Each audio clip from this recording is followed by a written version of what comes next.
The crystal chandeliers of the Riverside Manor sparkled above 300 wedding guests, all dressed in their finest attire. I stood near the back of the reception hall in my plain navy suit, the only one I owned, watching my older brother Michael prepare for his best man speech. His bride, Christina, sat beside him at the head table, her wedding dress probably costing more than most people's cars. I'd tried to skip the wedding entirely, but Mom had insisted. "He's your only brother," she'd said on the phone 2 weeks ago. "I don't care about your complicated relationship. You'll be there and you'll be civil." Civil. That was one way to describe how Michael and I interacted. Hostile indifference might be more accurate. "Ladies and gentlemen," the wedding coordinator's voice echoed through the speakers. "Please welcome the best man, Jonathan Chin, brother of the groom." I made my way through the tables, feeling eyes tracking my movements. I heard whispers as I passed, the same whispers that had followed me for the past 6 years. "That's the other brother. The unsuccessful one. I heard he's almost 40 and still lives with roommates. Such a shame. Michael turned out so well." I reached the microphone and looked out at the sea of faces. Michael's colleagues from his investment banking firm. Christina's family, all old money and older traditions. Our parents' friends from their country club. Everyone who mattered in their world. Everyone who had spent years watching me fail.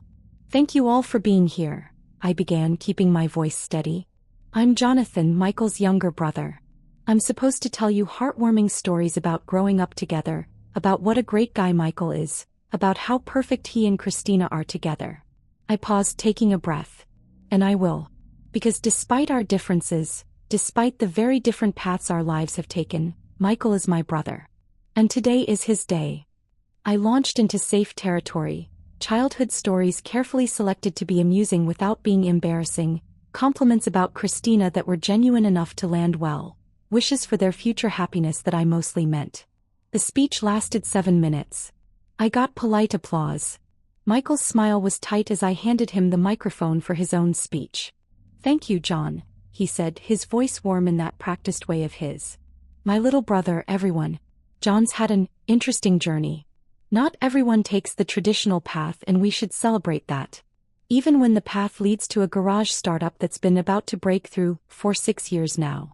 Uncomfortable laughter rippled through the crowd.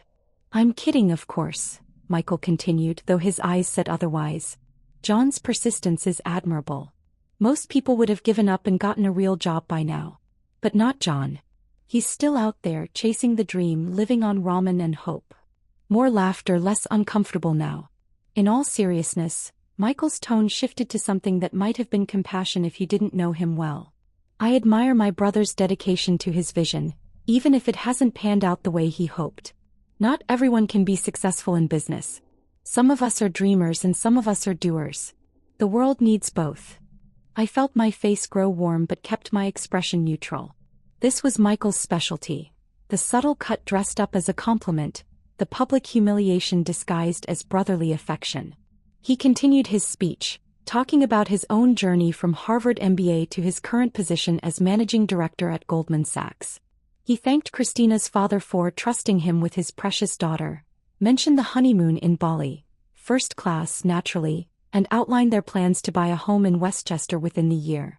When he finished, the applause was thunderous. Michael was good at speeches. He was good at most things. That was part of the problem. Dinner was served, filet mignon and Chilean sea bass with wine pairings for each course.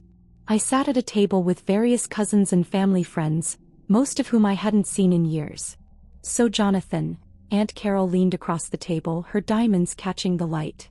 "Michael mentioned you're still doing the startup thing. How's that going?" "It's going well," I said simply. "Well, but not successfully well?" He tried to make it sound gentle. "I mean, you're still living with roommates, aren't you?" "I have roommates, yes. At 37.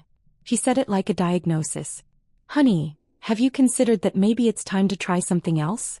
My friend's son is a recruiter. He places people in tech companies all the time. Real tech companies with salaries and benefits. I could put you in touch." "That's kind of you, but I'm committed to my current work." Uncle David joined the conversation. "John, I respect the hustle, I really do. But 6 years is a long time to go without results. What does this startup of yours actually do?" We develop quantum computing solutions for encrypted data processing, I said. Quantum computing. He nodded like he understood, though his eyes glazed over. That sounds complicated. Are you making any money? We've been focused on development rather than revenue. For 6 years. Cousin Rachel chimed in. She was a corporate lawyer, recently made partner. John, that's not sustainable. Even the most patient investors need to see returns eventually. We have investors who believe in the vision. How much have you raised? Uncle David asked bluntly. Enough to keep us operational. That's not an answer, he pressed. Come on, John. We're family. You can be honest with us. Are you even paying yourself a salary? I took a sip of water, the same way I'd learned to create space in conversations when I didn't want to answer questions. The business is funded adequately for our current needs. That means no, Rachel translated for the table. John, this is an intervention of sorts. We care about you. We don't want to see you waste your entire life on something that's clearly not working. It's working fine. Then why are you still living with roommates? Aunt Carol's voice rose slightly. Why are you wearing a suit that looks like you got it at Target? Why did you arrive in an Uber instead of your own car? I sold my car. I didn't need it. The table went quiet. Even they could hear how bad that sounded. Oh, honey, Aunt Carol said, genuine pity in her voice now. You sold your car. That's really concerning. I work from home. Public transportation is efficient in the city. It was an unnecessary expense. Or you needed the money, Uncle David said flatly. John, this has gone on long enough. I'm going to be direct because someone needs to be. You're not 25 anymore. You're not even 35. You're pushing 40 and you have nothing to show for it. No house, no car, no wife, no kids. You're living like a college student because you're too proud to admit that your startup failed. It hasn't failed. Then what would you call it? Rachel challenged. What metric of success can you point to after 6 years of work? I could feel eyes from other tables turning toward us. The conversation was getting heated enough to draw attention. Look at your brother, Aunt Carol said, gesturing toward the head table where Michael and Christina were cutting their cake. Look at what real success looks like. He's 39, just a year older than you. He has a corner office, a beautiful wife, a bright future. That's what happens when you make smart choices. Different choices, I corrected quietly. Smart choices, she insisted. Practical choices. Adult choices. John, I love you, but someone needs to tell you the truth. This startup dream is over. It's time to grow up and join the real world. Before I could respond, Michael's voice boomed through the speakers again. Everyone, if I could have your attention for just one more moment. I want to do something special. The room quieted. A spotlight swung to illuminate our table, specifically to illuminate me. John, Michael said, his smile broad. Little brother, could you come up here for a second? Every instinct told me this was a bad idea, but 300 pairs of eyes were watching. I stood and walked to the front, feeling like I was approaching a gallows. Michael put his arm around my shoulders, the gesture looking brotherly to everyone watching. His grip was tight enough to be controlling. Ladies and gentlemen, I want to talk about my brother for a minute. John and I have taken very different paths in life. I went the traditional route, good school, good job, climbing the corporate ladder. John here, he's a dreamer, an entrepreneur. He's been working on his startup for. He paused, pretending to calculate. 6 years now. Almost 7. Time flies. Polite, awkward laughter. Now, I'll be honest, Michael continued, his voice taking on a tone of concerned brotherhood. It hasn't been easy watching John struggle. Watching him pour his life into something that hasn't panned out. As his older brother, I've wanted to help. I've offered him jobs, connections, opportunities to get back on track. But John's stubborn. He believes in his vision even when no one else does. The pity in the room was palpable now. I could feel it pressing down on me from all sides. So tonight on my wedding day, I want to do something for my little brother. Christina and I have discussed it, and we'd like to offer John a loan. Not a huge amount, but enough to help him get back on his feet. Help him find an apartment without roommates. Maybe buy a car. Start fresh. He looked at me, his eyes challenging me to refuse in front of everyone. We'll call it $25,000, he continued. No interest, no time pressure. Just family helping family. What do you say, John? The room waited. This was his moment of triumph. The successful brother publicly saving the failed one. The responsible sibling extending charity to the one who'd wasted his life. I looked at Michael, really looked at him. Saw the satisfaction in his eyes, the subtle smirk playing at his lips. This wasn't about helping me. This was about establishing once and for all who had won the unspoken competition between us. That's incredibly generous, I said carefully. But I'm going to have to decline. His smile faltered. John, don't be proud. We all need help sometimes. I appreciate the offer, but I don't need help. I'm doing fine. You sold your car, he said loud enough for everyone to hear. You're living with roommates at 37. You're clearly not fine. I have everything I need. Except success, he said, and now the mask was slipping. Except a real career, a real income, a real life. John, just admit it. Admit that your startup failed, take the help and move on. The startup hasn't failed. Then show me the success. His voice rose. Show me any evidence that you haven't wasted 6 years of your life playing entrepreneur in your garage. Show me the money, the users, the growth, anything that proves this isn't just a fantasy you've been living in. The room was dead silent now. Even the band had stopped playing. I was about to respond when I noticed something. Several guests had pulled out their phones, their faces showing confusion, then shock. A low murmur started spreading through the crowd. Oh my God, someone said loudly. Is this real? More phones came out. The murmuring grew louder, more urgent. Holy shit, I heard Uncle David say from my table. That can't be right. Aunt Carol stood up, staring at her phone. Jonathan Chin, is that you? Michael's father-in-law was on his feet now too, his phone pressed to his ear. I'm seeing the same thing. Multiple sources. CNN just broke it. Bloomberg's confirming. Reuters has it up now. What's going on? Christina demanded, looking around at the chaos erupting in her carefully planned reception. Michael grabbed his own phone from the table. His face went white. The wedding coordinator was frantically checking her tablet. Mr. Chin? Sir? CNN is calling. They're asking if Jonathan Chin is here. They want to know if they can come in. What? Michael's voice was barely a whisper. Why would CNN want to come to my wedding? Because of the acquisition announcement, the coordinator said, bewildered. The tech acquisition. It's breaking news. It's the lead story on every major outlet. Michael was scrolling through his phone now, his hands shaking. John, your company. Quantum Secure Solutions. That's your company. Yes, I said simply.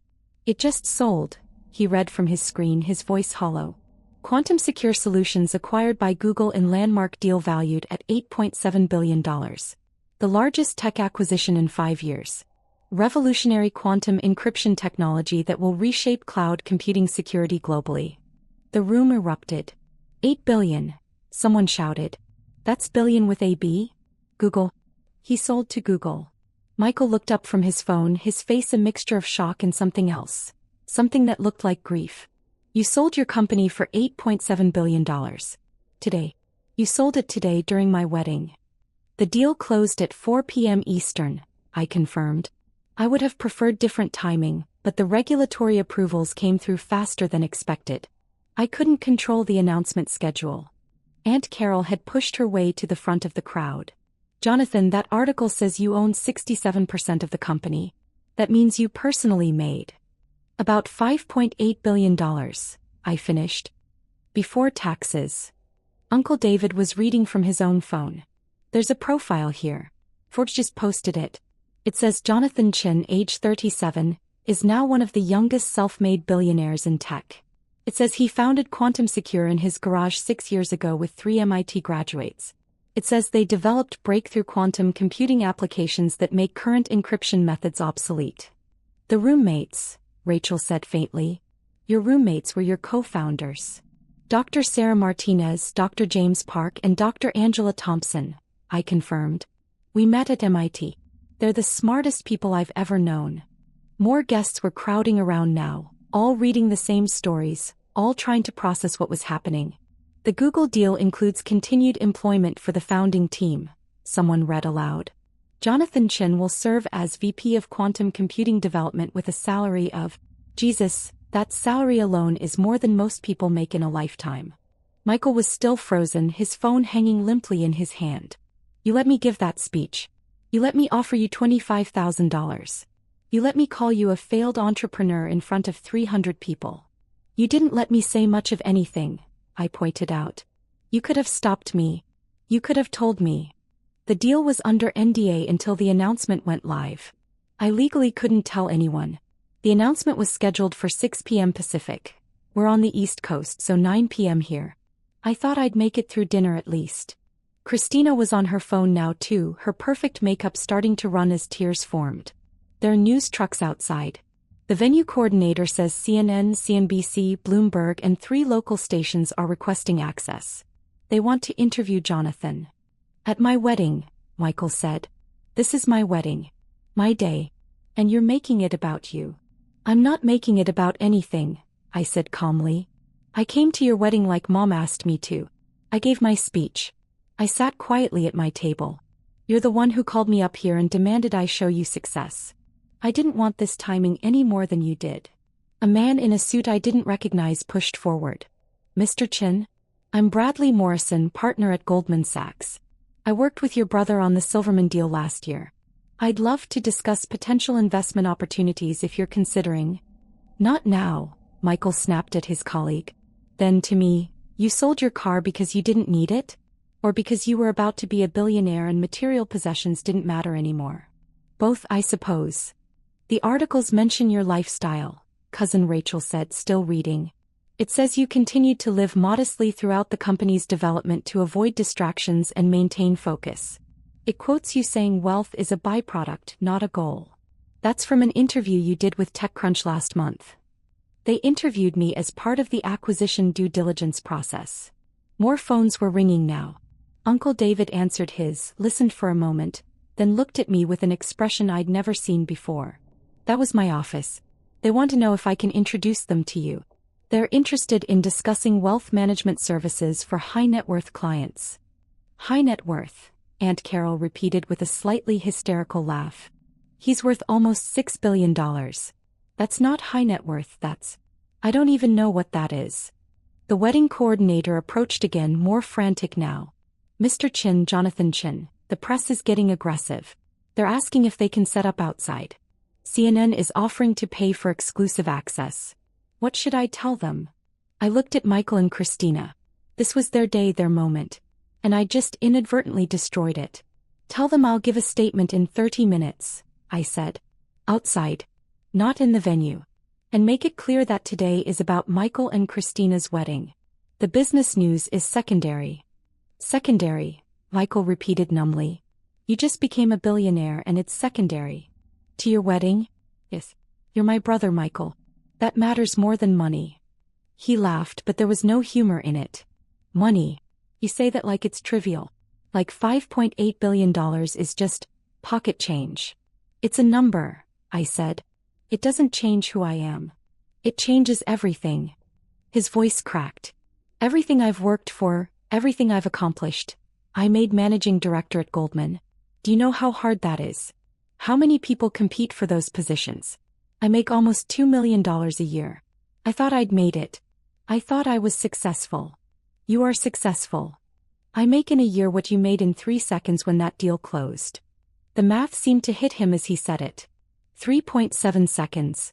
Every second the clock ticked from 4:00 p.m. to 4:03 p.m., you made more than my annual salary.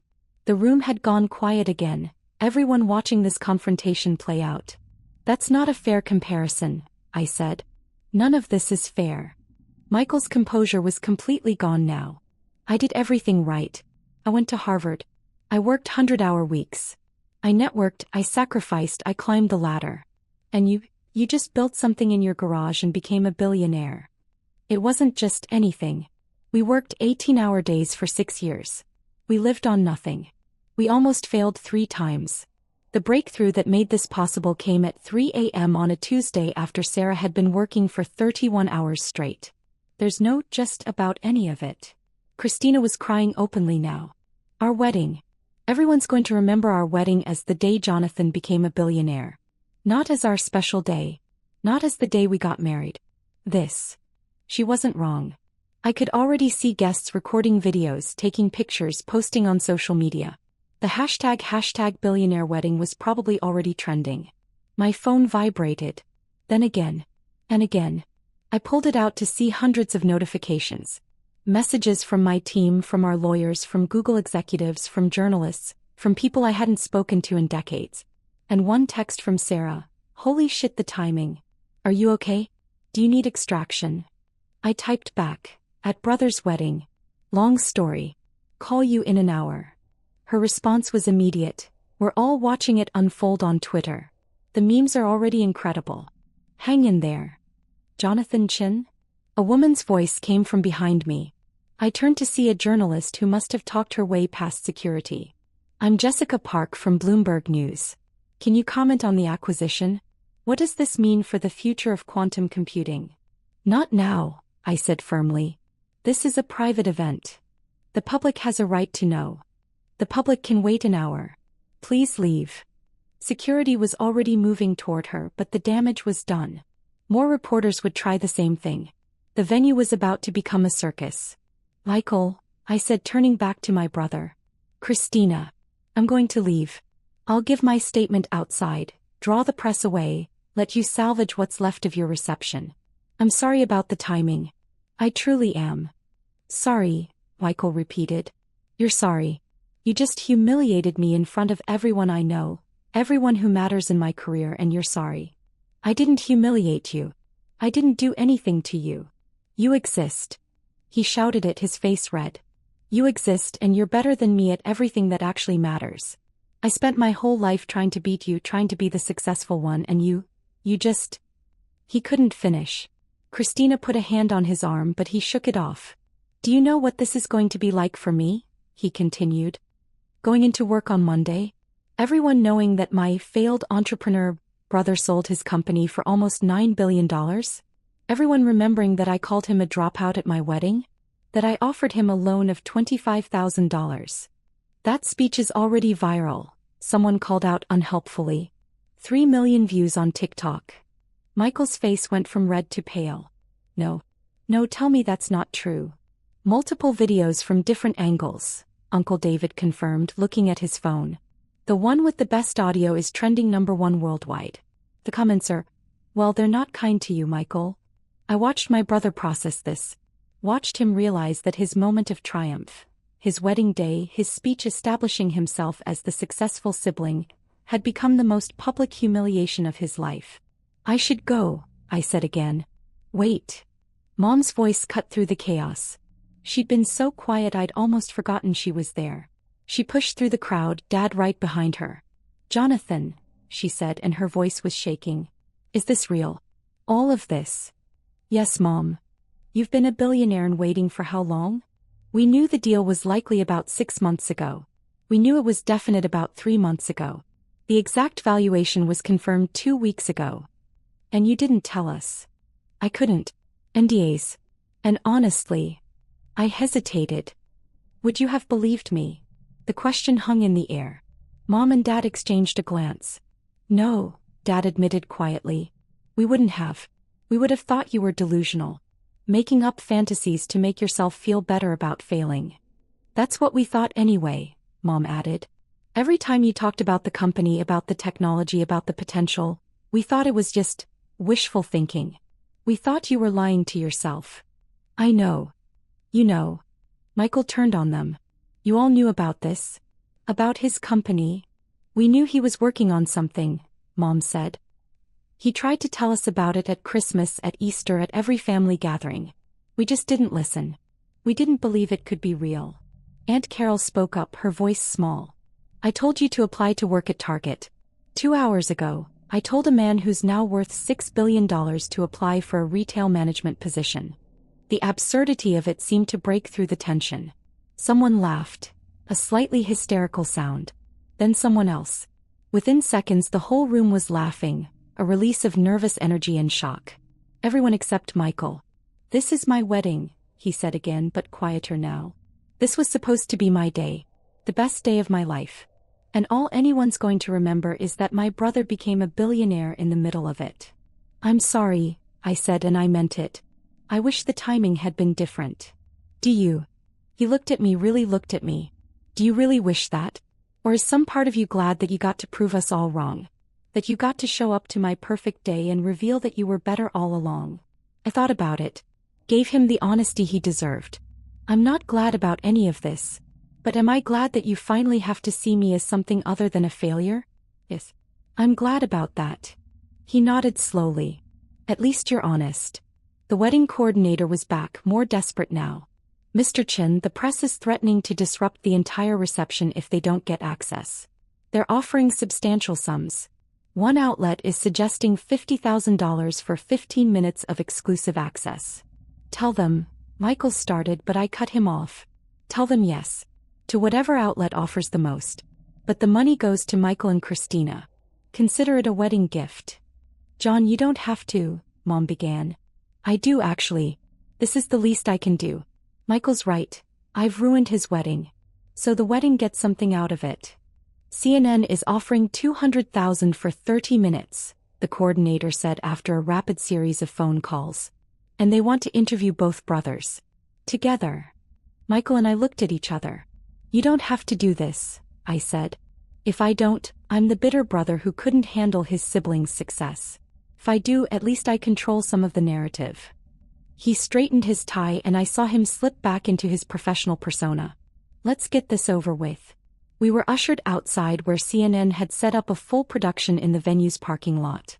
Lights, cameras, a correspondent I recognized from the nightly news. Behind us, I could see the wedding guests pressed against the windows, watching. We're live in 3, someone called out.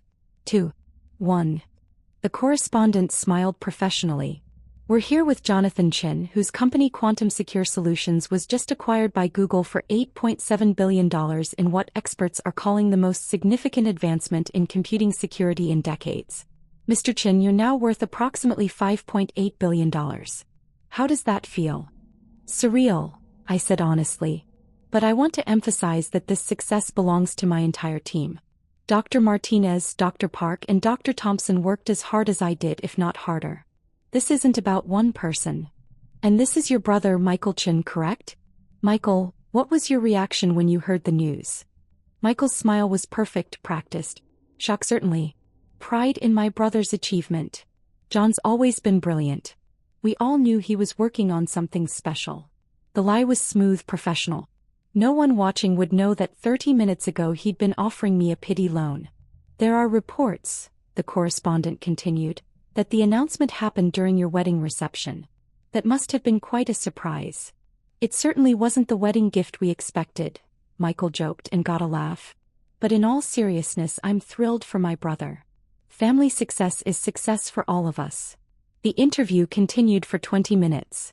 Michael was polished, saying all the right things, playing the supportive older brother perfectly. I answered questions about the technology, the future applications, what I planned to do with the money. When it ended and the cameras stopped rolling, Michael's smile dropped immediately. 200,000, he said flatly.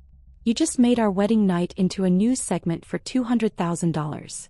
You would have done it for free, I said. At least this way you get something. I don't want your charity. It's not charity. It's CNN's money. Take it, don't take it. I don't care. We stood there in the parking lot, the sounds of the reception drifting out through the open doors. Inside, guests were dancing again, the party trying to resume some semblance of normalcy. You could have told me, Michael said finally. At some point in the last 6 years, you could have told me you were actually succeeding. Would you have listened? He considered it. Probably not. No, definitely not. I needed you to be the failure. It made me feel better about my own success. I know. You're supposed to argue with me. Tell me I'm wrong. But you're not wrong. You needed me to fail so you could feel successful. Mom and Dad needed it too. The whole family needed it. I was the cautionary tale, the example of what happens when you don't play by the rules. And now you need me to be something else. I just don't know what yet. Michael laughed bitterly. Neither do I. How do I go back in there? Face all those people. They all saw me humiliate myself. The same way I faced them for 6 years while they pitted me. You smile, you keep your dignity, and you remember that their opinions don't actually matter. Easy for you to say. You're a billionaire now. I was the same person an hour ago when you were offering me charity. The money doesn't change who I am. It changes everything else though, doesn't it? He looked back at the venue. Christina's in there crying. My wedding day is ruined. And tomorrow, every paper is going to run the story of how I mocked my billionaire brother at my own reception. Or, I suggested, the story could be about how you supported your brother's success even when it unexpectedly overshadowed your big day. Depends on what narrative you want to build. He studied me for a long moment. When did you get so wise? Around the same time I was living on ramen and hope, apparently. They got a small smile. I really am an asshole, aren't I? Tonight you were. In general, you're complicated. We both are. What am I supposed to do now? How am I supposed to compete with this? You don't, I said simply. You stop competing. You live your life, I live mine. We're brothers, not rivals. We never should have been rivals. Dad made us rivals. The comparisons, the expectations, the constant competition for approval. I know. But we're adults now. We can choose something different. Michael nodded slowly. I should get back to my wife. Try to salvage what's left of our wedding. For what it's worth, I think Christina looks beautiful. And the venue is gorgeous. You did well. Thanks. He started to walk away, then stopped. John, I'm sorry. For the speech, for everything. I was cruel. You were human. We all are. I watched him go back inside, his posture straightening as he approached the doors, slipping back into the role of the happy groom. My phone buzzed again. Sarah calling. Hey, I answered.